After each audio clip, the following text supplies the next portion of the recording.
Chapter 7 discusses many empirical equations for convection in such a way where equations are just thrown at you. Empirical equations are derived experimentally, so they can only be used under certain conditions. For example, the Nusselt number, which you learned about last week, can actually be described with many different equations, and the validity of each equation depends on the problem's parameters. This might seem daunting and confusing at first, but it is very important that you sort these equations in such a way that makes sense for you so you can use them when necessary. Throughout the convection sections, we will try to use the average values through the boundary layer when possible. Thus, we introduce the film temperature, T sub f, which is the average temperature within the boundary layer. So T sub f is Ts plus T infinity divided by 2. Note that for all the equations I will mention above, the values must be solved at a certain temperature, and that depends on the equation itself. So before you use the film temperature, check the book to see if it is appropriate. From experiments conducted in a laboratory, the average Nusselt number has been found to be C times the Reynolds number to the power of m times the Prindle number to the power of n. I will now cover the equations for laminar flow over a flat plate. The velocity boundary layer thickness is delta, characterized by this equation. The easiest form of the equation is 5x divided by the square root of the Reynolds number. We can also write the local friction coefficient equation as the following: 0.664 times Reynolds number to the power of negative 1/2. And we can also write the average friction coefficient as 1.328 times Reynolds number to the power of negative 1/2. For Prandtl numbers greater than 0.6, the local Nusselt number can be expressed as 0.332 times Reynolds number to the power of 1/2 times Prindle number to the power of 1/3. And we can also write the average Nusselt number equation, which is 0.664 times Reynolds number to the power of 1/2 times Prindle number to the power of 1/3. And both of these equations are valid for Prindle numbers greater than 0.6. For turbulent flows that are also over a flat plate, the local friction coefficient can be expressed as 0.0592 times Reynolds number to the power of negative 1/5. Note that this equation is only valid for Reynolds numbers between 5 times 10 to the 5th and 10 to the 8th. During these conditions, the velocity boundary layer thickness can be expressed as 0.37x times Reynolds number to the power of negative 1/5. And the correlation for Reynolds number in turbulent flow leads to a new local Nusselt number correlation, which is the following: 0.0296 times Reynolds number to the power of 4/5 times Prindle number to the power of 1/3. And this is valid for when your Prindle number is between 0.6 and 60. When there are mixed boundary layer conditions over a flat plate, meaning that a section of the plate is turbulent while another section is laminar, then you can use the following equations. The Nusselt number will be 0.037 times Reynolds number to the 4/5 minus a, all of that multiplied by Prindle number to the 1/3. This is valid for the cases where the Prindle number is between 0.6 and 60, and the Reynolds number is between 5 times 10 to the 5th and 10 to the 8th. The A here is equal to 871 when the critical Reynolds number is 5 times 10 to the 5th.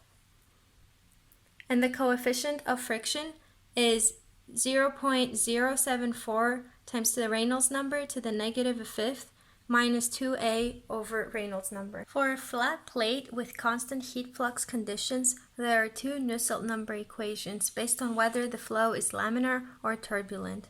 For laminar flow, you can use Nusselt number is equal to 0.453 times Reynolds number to the power of 1/2 times Prindle number to the power of 1/3, and this equation is valid for when the Prandtl number is greater than or equal to 0.6. For turbulent flows, you can use the Nusselt number is equal to 0.0308 times the Reynolds number to the power of 4/5 times the Prandtl number to the power of 1/3, and this is valid for Prandtl number between 0.6 and 60. So now we are moving on from flow over a flat plate, and we're going to talk about flow over cylinders in cross flow. So for a cylinder in crossflow, the Reynolds number equation is rho times velocity times diameter divided by mu, which can also be written as velocity times d divided by nu. And then we can write the Nusselt number as c times Reynolds number to the power of m times Prandtl number to the power of a third. This equation is valid when the Prandtl number is greater than 0.7. And in order to find the c and the m, these constants are found in table 7.2 in the book. However, if you don't want to use this table, or if you are working with Prandtl numbers that are smaller than 0.7, then you can use the following Nusselt equation, which I will not read out loud, but here it is. For a spherical geometry, the drag coefficient CD is equal to 24 divided by the Reynolds number, and this equation is valid for Reynolds numbers smaller than 0.5. The Nusselt number is written here. For flow across banks of tubes, we can use the following equation to find the average Nusselt number for the entire tube bank.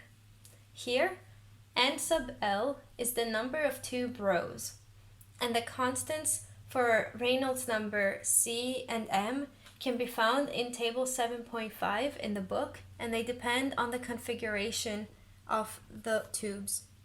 Table 7.7 at the end of the chapter summarizes all of the various equations along with the geometries and conditions they are valid for. I recommend reading through this chapter, but placing most emphasis on understanding table 7.7 as it helps you make sense of everything. Now take a look at this problem.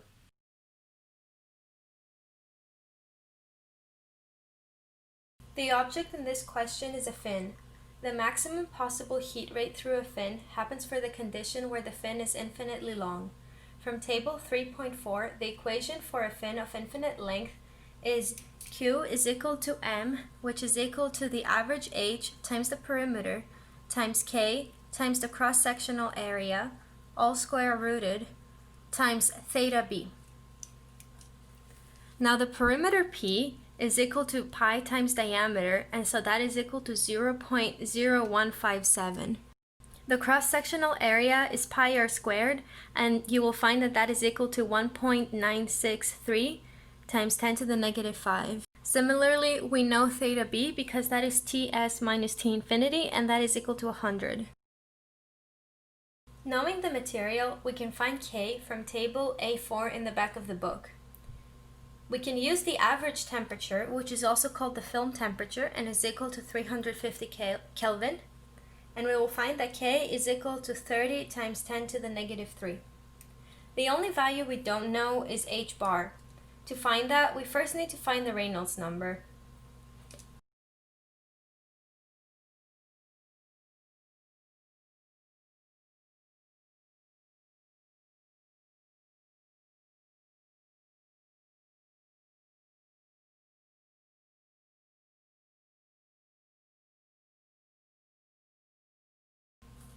So the Reynolds number is velocity times diameter divided by nu, and I found nu in table A4 using the film temperature as well.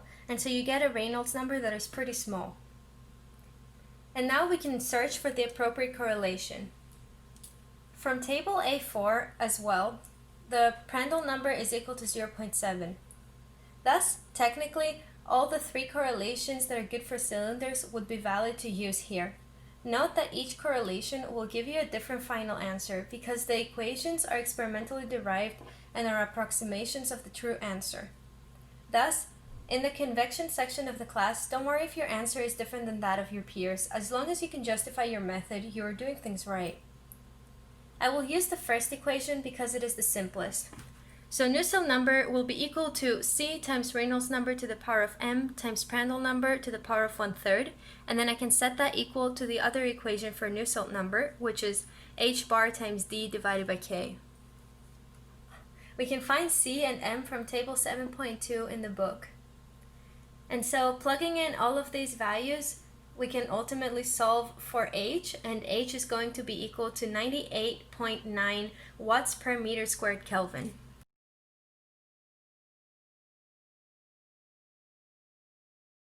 And so you can plug this value back into the fin equation using all of these constants that we now know. and you will find that Q is equal to 2.2 watts.